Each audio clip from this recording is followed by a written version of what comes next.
people want to see the downfall of the regime. This was a slogan that reverberated across the Middle East in 2011 when protesters took to the streets in their thousands and demanded change. Today, that same call is back.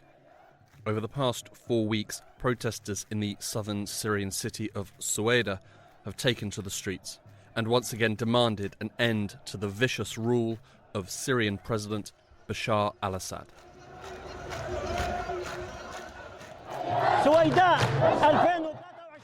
The 2013 protests in Suweida are a continuation of the 2011 revolution, a continuation of the patriotic and human mobilization of all classes. Suweida's revolution is not solely against tyranny, it is a revolution against backward thinking, corruption and all the negative consequences that colonialization has inflicted upon our country. Long live Syria and down with Bashar al-Assad. This week on The New Arab Voice, who is protesting in Syria? Why are they protesting? And what does this mean for the future of the Assad regime? My name is Hugo Goodridge, and you're listening to The New Arab Voice.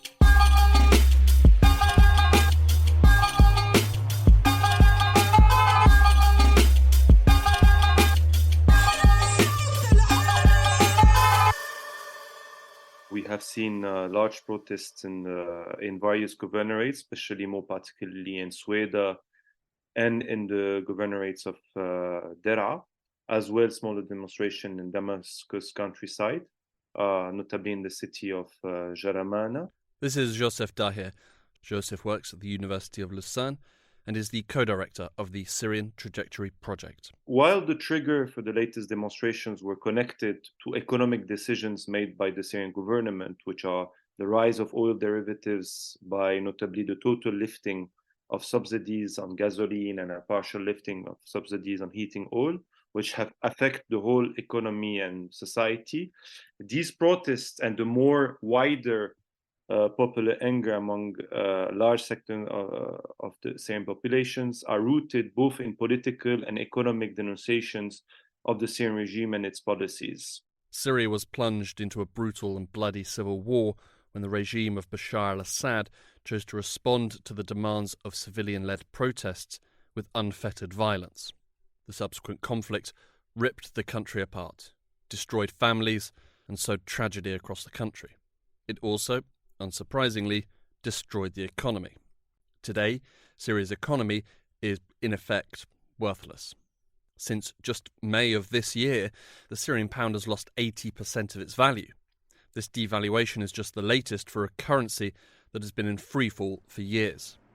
Hyperinflation is also running rampant.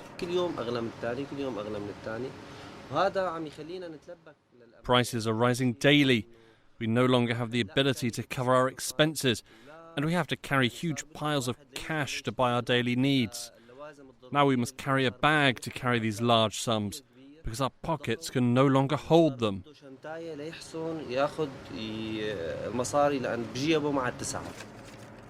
90% of the population of Syria now live below the poverty line.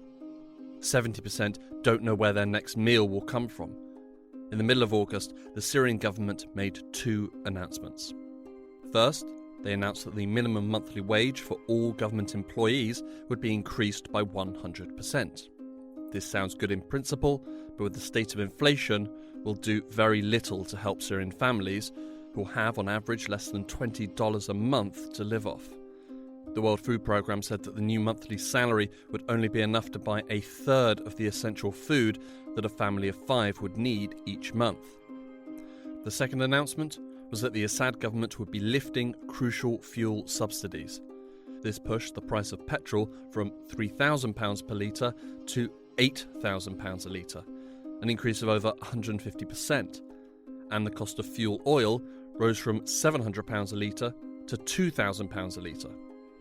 In short, a dire and almost unlivable situation has somehow become even worse. And protests began. Our demands are rightful. We're asking for basic living conditions. Our demands are legitimate.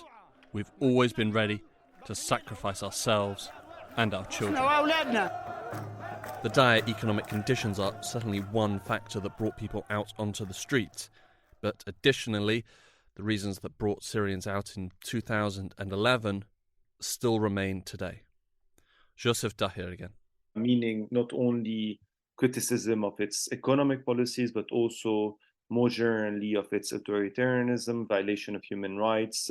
And there have been calls, and one of the main slogans have been, the people want the overthrow of the regime. So coming back to the slogans of 2011.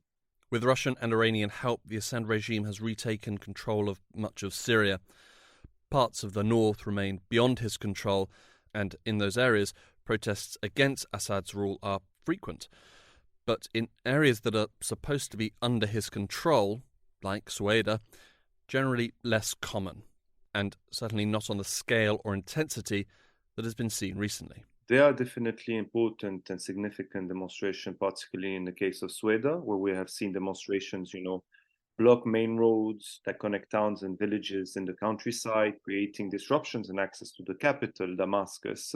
And also, moreover, a general strike has also been implemented in the governorate of Suweida, with all state institutions forcefully closed, excluding those categorized as essential services. Protesters also occupied, judicial courts, the Baas party headquarters in the city of Suweida, and other party offices in multiple towns in the governorate have been closed, so blocking employees from getting in. And we've seen, within the demonstrations, large banners and portraits of the Syria's dictator, Bashar al-Assad, completely burned down or broken.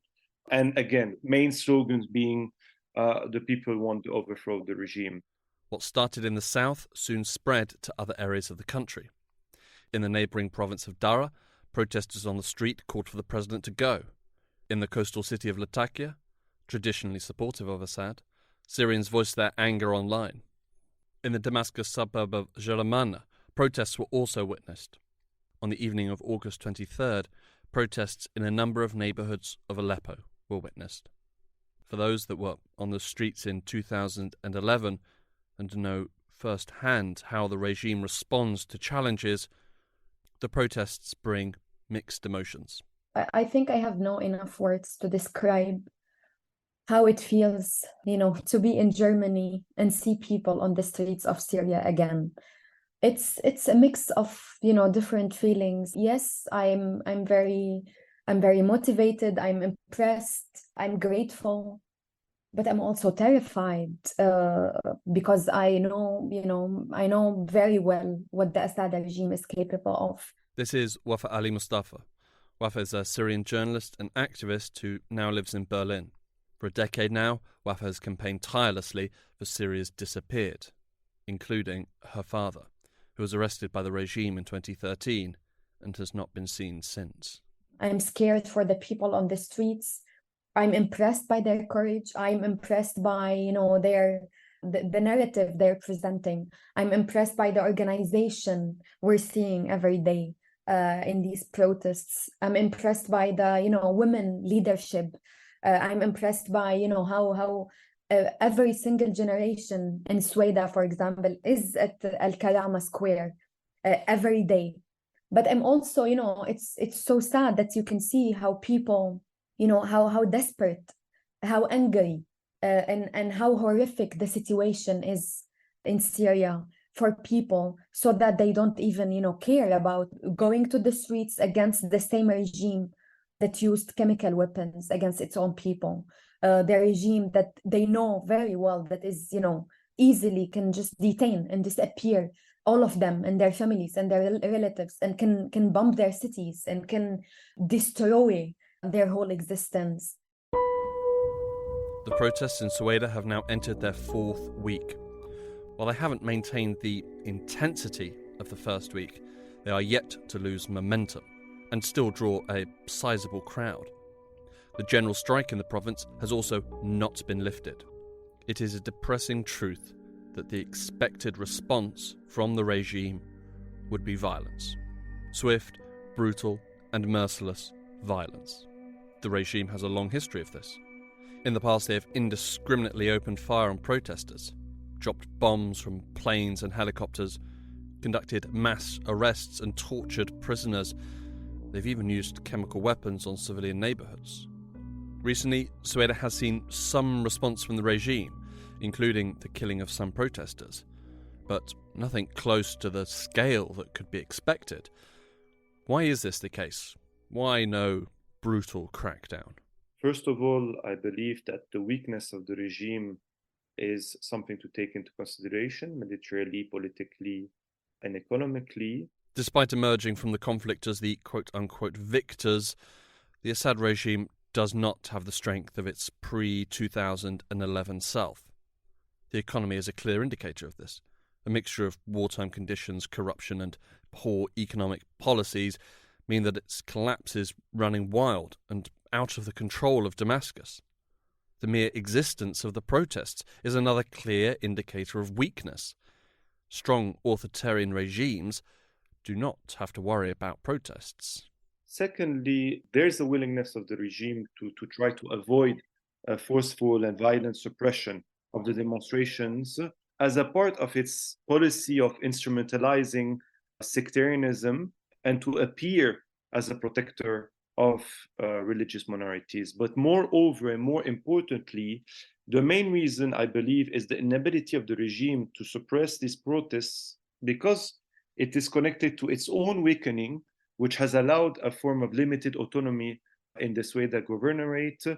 And notably, Damascus' weakness has forced it to make concessions to the Suweida region, granting more autonomy to certain local armed forces, such as Rijal al-Karame, and tolerating a certain level of dissent. The idea that the Assad regime is the protector of religious minorities has been persistently pushed throughout the course of the conflict, and even before. This is particularly relevant when it comes to Suweida, which is home to a large community of Syrian Druze. The Druze are an ethno-religious minority in Syria, with long and, some would say, ancient ties to the region. So for the Assad regime to violently crush dissent would certainly damage their domestic image as protectors of religious minorities. Prior to 2011, the regime used to manage the region through compromises with local notables, notably large Druze families, or more specifically with the religious elites, the three Sheikh al-Aql, who are the highest religious representatives of the Druze community. This change in the past decade, because of the weakening of the Assad regime and the form of limited autonomy gained by the Suweida province. Today, this weakness has presented itself as public and vocal dissent, but also in other ways. There are, for example, tens of thousands of men who refuse to serve in the regime's army. These examples demonstrate that, in my opinion, the main reason for the inability until today of the regime to violently suppress the protests is linked to the limited autonomy gained by the Suweida government and the ability of the local armed forces to have a balance of power that are in their favor and not in the favor of security forces, or etc.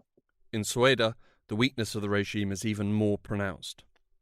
It would be wonderful to believe that a revolution can rise up from the south and a free and democratic Syria will spread across the country.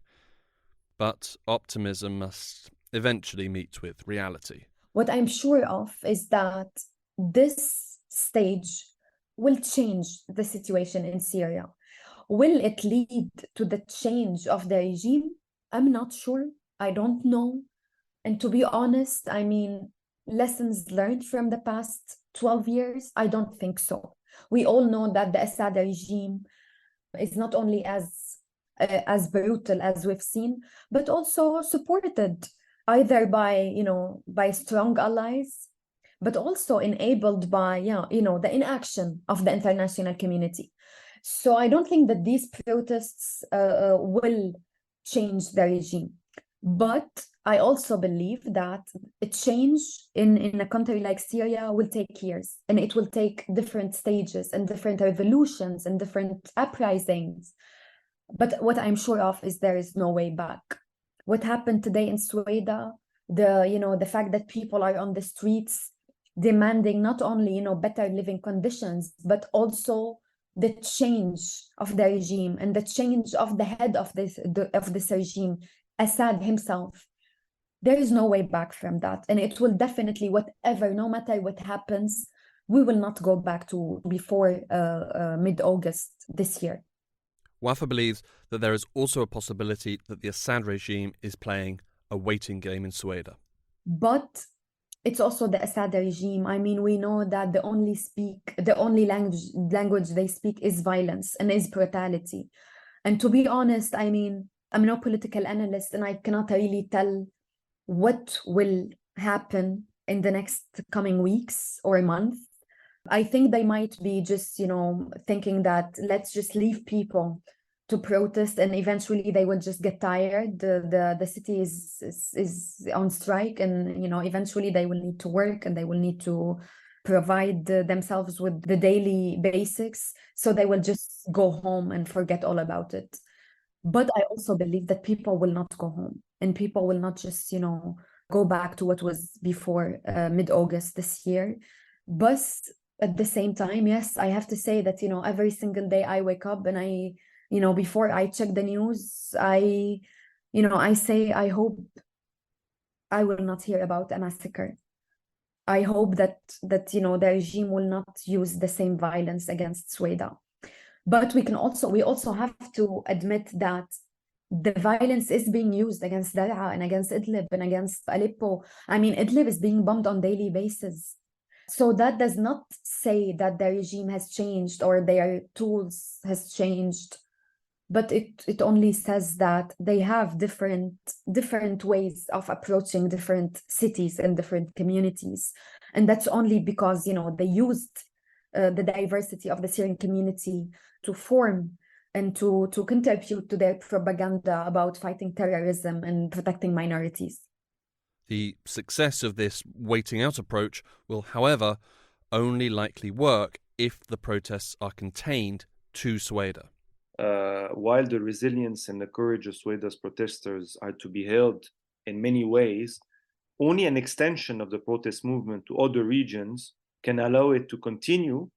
And through such expansion of the protest movement, represent a real challenge to the regime. And actually, we've seen campaigns of arrest in different cities targeting, activists, people that have criticized the regime, whether being in Latakia, Tartus, Aleppo, since the beginning of the protests in Suweida, because the regime basically fear an expansion of the protest movement, which would radically change the nature of the current protest movement and truly represent a real challenge to the regime. But if protests remain limited to Suweida governorate, the regime will most probably bank on the passage of time and protesters getting tired of sustaining the movement. Suweida is reliant on Damascus for food, fuel and services, a fact that the regime knows all too well. In this context, and again, I think without significant expansion, the protest movement will most likely run out of steam, and the regime knows it, so it can deal with the current protest movement remaining only in Suweida. And Wafa Ali Mustafa. I think we cannot and we should not look at the current, whatever you want to call it, uprising or protests or whatever, the same way we looked at the 2011 protests. We're not 2011 anymore. The situation was different. The cities that, went out to the streets with the hundreds of thousands of people, I believe are not capable to do that anymore. Damascus, Eastern Ghouta is just, destroyed and emptied of its people. People of the area are not there anymore. Aleppo is also, the situation is completely different. So I think, and this is the thing that I'm also trying, to tell myself on daily basis. I should not look at the format of the revolution that we're seeing today in Syria the same way I looked at 2011. It's not the same anymore. People have, yes, they have like similar reasons or like the same reasons are still valid, but people also have different reasons now, additional reasons. And these people are also different people, different generations. Yes, some people, in Suweida, you can recognize faces, you've seen in 2011. But also you can see that younger generations are leading these protests. Younger generation are writing these signs, writing these, statements. You can see a new, a new mentality. And this mentality and this generation and this movement has its own way of revolting, and we should accept that. This new mentality has recently announced its presence in Syria. We, the Syrian youth, announced the formation of the August 10th movement to end our suffering from mismanagement of the country's affairs and the state's neglect of the people's future. This was the first statement from the August 10th movement. It continued. We reject custody from any outside party, no matter what. We refuse to carry weapons, and we will not, no matter what. We speak from the inside, and you will witness in the coming days that our words are true. We have one clear demand, but there is no alternative. And to prove our sincere and noble intentions, the request will be very simple and achievable. It does not require any resources, but only a commitment from the Syrian state. The group has emphasised that they are peaceful and also, seemingly learning from the previous uprising, a strictly non-sectarian resistance. What is interesting also with August 10 movement, it also calls, among other things, for an increase in the minimum wage to $100, the liberation of all political prisoners, the departure of all foreign occupation forces, and the implementation of UN Resolution 2254. This new collective also claims around thousands of members, even though it's hard to tell, within regime-held areas, and is trying to organize itself in a decentralized way, mostly on the internet, online, etc. It's primarily led by Syrian youth. And while it started first in the coastal cities of Latakia and Tartus, it includes individuals from all over the country and from various religious sects and ethnicities, according to their own spokesperson. To date, the August 10th movement have not called for a mass protest, saying that they want their movement to first achieve a critical mass. So it's interesting to see new political groups or movements, especially led by youth, emerging despite more than a decade of war and trying to base a political resistance based on inclusivity and refusal of sectarianism, also including, I would say, socioeconomic issues, for example, the increasing of the minimum wage, among other things. Since announcing their formation, they have been actively posting on Facebook, spraying graffiti on public walls, recording videos and taking photos in front of government buildings and institutions, and started a campaign that called on Syrians to write protest slogans on banknotes. All brave actions when you're doing them in Syria. But Joseph believes that the fate of the August 10th movement could be tied to the fate of the protests in Suweida. If there's an extension of it, this can give a bit more political space for this kind of new collective, maybe to have more political space to organize. But indeed, only an extension of the protest movement to other regions can allow it to continue itself and to allow this political space for others to organize and present a real challenge to the regime. But currently speaking, these new dissenting groups such as August 10th movement and others, and their action remain rather small and far from representing a challenge for the regime on the national level. A new and youth-driven wave of protests that are seeking change probably shouldn't come as too much of a surprise. A child who turned 10 years old in 2011 will turn 22 this year. A childhood lost to conflict, a development never free from upheaval and trauma. It shouldn't be so surprising that a youth-led movement is now seeking to secure a future of calm and stability. The August 10th movement ended their first statement saying, "We will not allow procrastination, lies, and manipulation of our future. We've lost 12 years of our lives. It's enough. If the authorities are acting outside of the law, then for the people to march against them is within the law. The young men and women of the August 10th movement, long live Syria." There's a final arm to this recent resistance. On August 11th, the Free Alawite Officers Movement announced their commitment to the National Liberation Movement. الضباط علي الأحرار من قلبي زاحل السوري العظيم ومريبا القزاحة لعنقية حركة الضباط علي الأحرار دعمها الكامل لحركة التحرر الوطني. In their statement, the group, founded in 2018, announced their commitment to transitioning Syria to a state of law and ensuring a safe and neutral environment in accordance with UN Resolution 2254. President Assad also hails from the Alawite sect, an offshoot of Shia Islam, and has traditionally enjoyed a strong support among the Alawite community, who see him, as previously mentioned, the protector of minority groups. So it may come as a surprise to hear Alawite officers calling for change. But it shouldn't. Just as with the youth, the Alawite community too are suffering. Religion offers no protection from hyperinflation. Actually, the Alawite population, and especially the popular classes, which are for their vast majority, composed of state employees who are in the army, etc., are suffering just like the rest of the population of the economic crisis. They suffer from similar problems regarding provision of state services, corruption, shortages of electricity, and essential goods.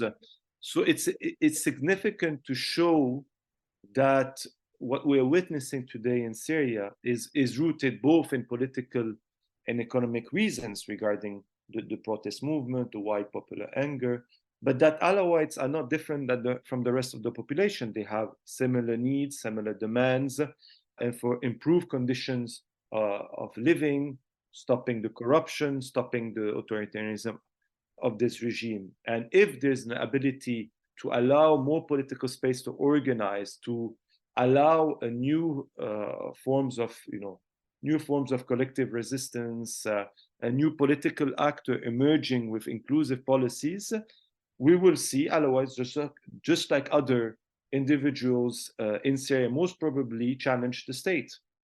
The conflict in Syria is, in truth, over. There isn't a force in the country that can militarily challenge the Assad regime. Certainly not while he's still supported by Russia and Iran. But the fight for the country is not over. The issues that brought people out onto the streets in 2011 remain. In fact, the problems are worse now than they were 12 years ago. While the regime survival has been somewhat ensured, and it does control a large part of Syria, nearly 70%, and this survival has mostly been the result of the support of its foreign allies, especially Russia, Iran, and Hezbollah, it is unable to secure any form, I would say, of passive hegemony on large segments of the population. And actually, this nurtures a situation of continuous instability in the country and of economic crisis. And as the latest protest movement and wide expression of popular frustration among the society demonstrate, this regime is unable to reconsolidate a form of passive hegemony or authoritarian instability prior to 2011. And this results in a continuous situation of instability within the country. The protests that continue in Suweida, the recently formed August 10th movement, and even the recent moves by the Free Alawite officers are all positive steps forward. They've revealed a chink in the armour of the Assad regime. And in that chink exists a small opportunity to create a political space. For the time being, they can only be small opportunities. Anything bigger, and the risk of a brutal regime response increases. But for a country waiting for justice, small opportunities are still welcome opportunities. Final words to Wafa Ali Mustafa. I think it's crucial to accept that we will see different groups within Syria, and these groups have, different approaches, different tools, and different visions of how to make the change happen and how future Syria will look like. And what we really need is not just, organizing a mass to demand the same thing, but rather to use each other's different visions and approaches and tools to eventually achieve the change that we all aim for, which is the change of the regime. And that will be only the first step towards building a different, free, and just a democratic Syria.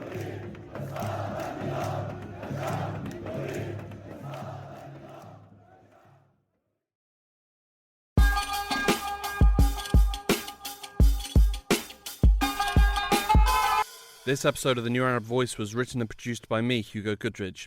Our theme music was by Omar El-Phil. The New Arab Voice will be back next week. Until then, you can find all our previous episodes on all major podcast platforms. You can also check out our Instagram page and Twitter account, both at The New Arab Voice, for additional content. We also have a weekly newsletter which you can sign up for. Find the link in the show notes. You can subscribe to the podcast so you never miss an episode, and you can also rate and review, which helps us spread the word.